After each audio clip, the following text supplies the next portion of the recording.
Valley of the queen's, রানীদের উপত্যকা। এটি প্রাচীন মিশরীয় সভ্যতার আরেক অনন্য নিদর্শন।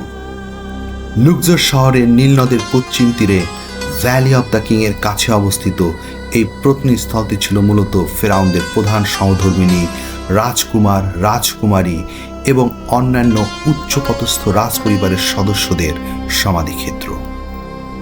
রানীদের উপত্যকার প্রাচীন মিশরীয় নাম ছিল তাসেত নেফেরু, যার অর্থ সৌন্দর্যের স্থান বা রাজকীয় সন্তানদের স্থান। এর আরবি নাম ওয়াদি আল মালিকাত। মিশরের রাজাদের উপত্যকার মতো এই স্থানটি 1979 সালে ইউনেস্কো বিশ্ব ঐতিহ্যবাহী স্থানের মর্যাদা পায়।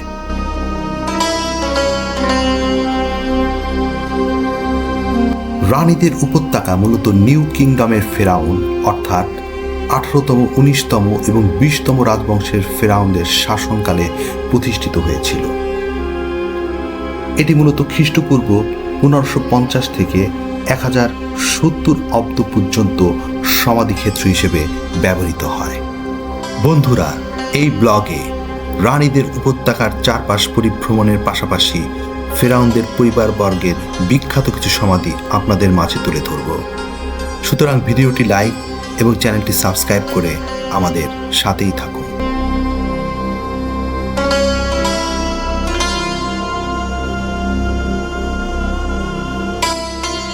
ভ্যালি অব দ্য কিংসের মতোই শুষ্ক মরুভূমির বিস্তৃত প্রান্তরে মাটি খুঁড়ে গড়ে উঠেছে ভ্যালি অব দ্য কুইন্সে ফেরাউনদের পরিবারবর্গের সমাধি।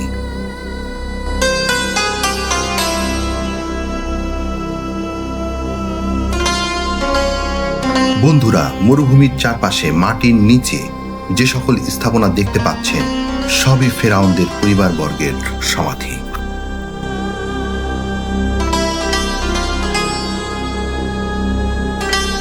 কিন্তু ভ্যালি অব দ্য কিংসের সমাধির মতো এই সমাধিগুলো অনেক গভীর এবং জটিল নকশায় সজ্জিত নয়।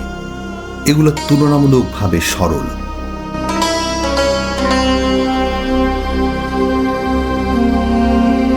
সাধারণত ফেরাউনরা সিংহাসনে অধিষ্ঠিত হবার পরই তাদের সমাধির কাজ শুরু হতো এবং মৃত্যুর পূর্ব পর্যন্ত সমাধির কাজ চলমান থাকত। কিন্তু ভ্যালি অব দ্য কুইন্সে ফেরাউনদের পরিবারবর্গের সদস্যদের মৃত্যুর পরই মৃতের সমাধির নির্মাণের কাজ শুরু হতো এবং মুমিফিকেশনের পর সমাধির কাজ শেষ করে সমাধিস্থ করা হতো।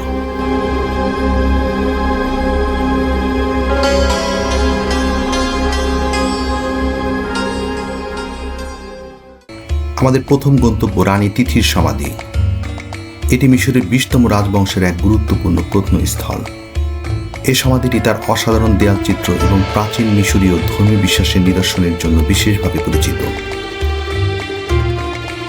রানী তিথি ছিলেন ফেরাউন তৃতীয় রামেসিসের স্ত্রী ও বোন এবং চতুর্থ রামেসিসের মাতা, এবং তার পিতা ছিলেন ফেরাউন সেতনাখর। সমাধিটি আকারে ছোট হলেও এর গঠন বিন্যাস জটিল ও তাৎপর্যপূর্ণ। একটি ঢালু পথ ও সরু করিডোর পার হয়ে এন্টি চেম্বার কক্ষে পৌঁছানো যায়। করিডোরের দেয়ালে জোড়ায় জোড়ায় দেবদেবীর চিত্র রয়েছে। সমাধির বিভিন্ন স্থানে রানীর তিথিকে নানা বেশভূষায় দেখা যায়। কখনো যুবতী বেণীবদ্ধ চুলে, কখনো জটিল মুকুট ও পরচুলায়। অনেক জায়গায় তিনি পুরোহিতদের বেশে দেবতাদের উদ্দেশ্যে উৎসর্গ করছেন। সমগ্র সমাধি জুড়ে প্রাচীন মিশরের প্রধান প্রধান দেবদেবীর চিত্র অঙ্কিত।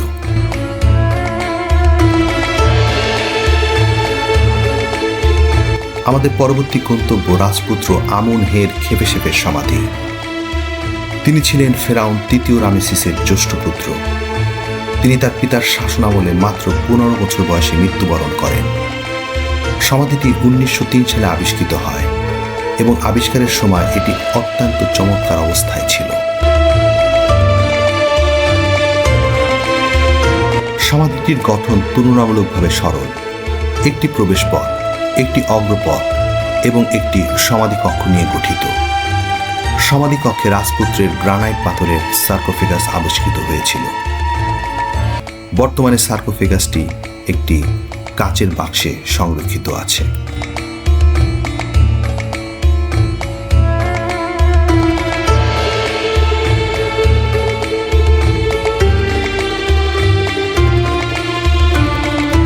এই সমাধির প্রধান আকর্ষণ হল এর অসাধারণ দেয়াল চিত্র, যা আজও প্রায় অক্ষত অবস্থায় আছে। চিত্রগুলোর পটভূমিতে গাঢ় নীল রঙের ব্যবহার একে বিশেষ মাত্রা দিয়েছে।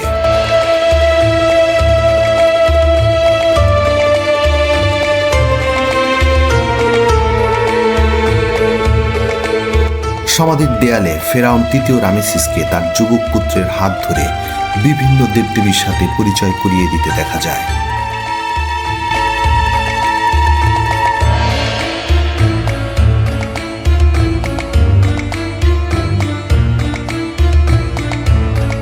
এছাড়াও অগ্রকক্ষের দেয়ালে রাজপুত্রকে তার পিতার অনুগামী হিসেবে বিভিন্ন দেবতার সাথে দণ্ডায়মান অবস্থায় দেখা যায়।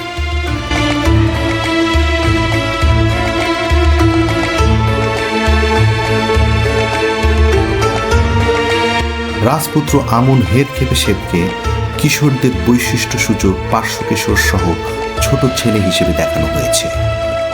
তার পরনে ছিল কটিবস্ত্র এবং পায়ে স্যান্ডেল।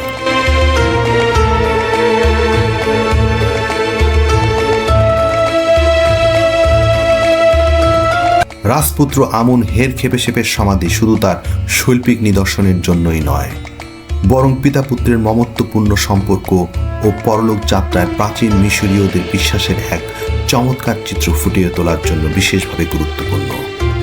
রানীদের উপত্যকায় সবচেয়ে দর্শনীয় এবং সংরক্ষিত সমাধিগুলোর মধ্যে এটি একটি।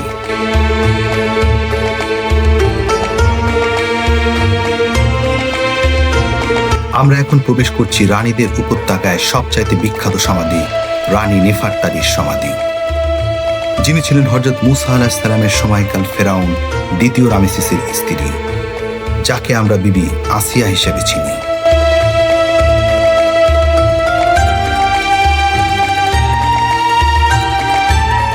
রানী নেফারতারি অর্থাৎ বিবি আসিয়া আলাইহিস সালামই শিশু মূসা আলাইহিস সালামকে নীল নদে পেয়েছিলেন এবং তাকে লালন পালন করে বড় করে তুলেছিলেন।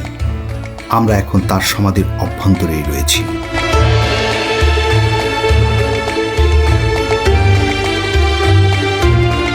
ফেরাউন দ্বিতীয় রামেসিসের অত্যন্ত প্রিয় রানী ছিলেন নেফারতিতি, এবং এই সমাধিটি তার অসাধারণ চিত্রকল্পের জন্য বিশ্ববিখ্যাত। সমাধির দেয়ালে রানীকে বিভিন্ন দেবদেবীর সঙ্গে দেখা যায় এবং মিশরীয় ধর্মগ্রন্থের দৃশ্য এখানে অঙ্কিত আছে। সমাধিতে বিভিন্ন গবাদি পশুর দৃশ্য অঙ্কিত আছে, যা মূলত মৃতের পরবর্তী জীবনের জন্য খাদ্য হিসেবে দেওয়া হয়েছিল।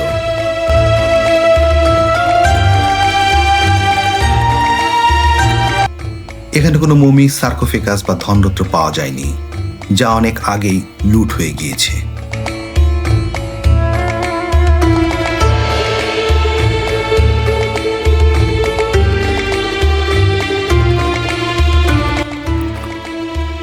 আমরা ভ্যালি অব দ্য কুইন্স বা রানীদের উপত্যকার বিখ্যাত 3টি সমাধি দেখে বের হয়ে যাচ্ছি। মিশরের ইতিহাস ঐতিহ্য সম্পর্কে বিস্তারিত জানতে চ্যানেলটি সাবস্ক্রাইব করে পরবর্তী এপিসোডগুলোর জন্য অপেক্ষা করুন। সবাইকে ধন্যবাদ।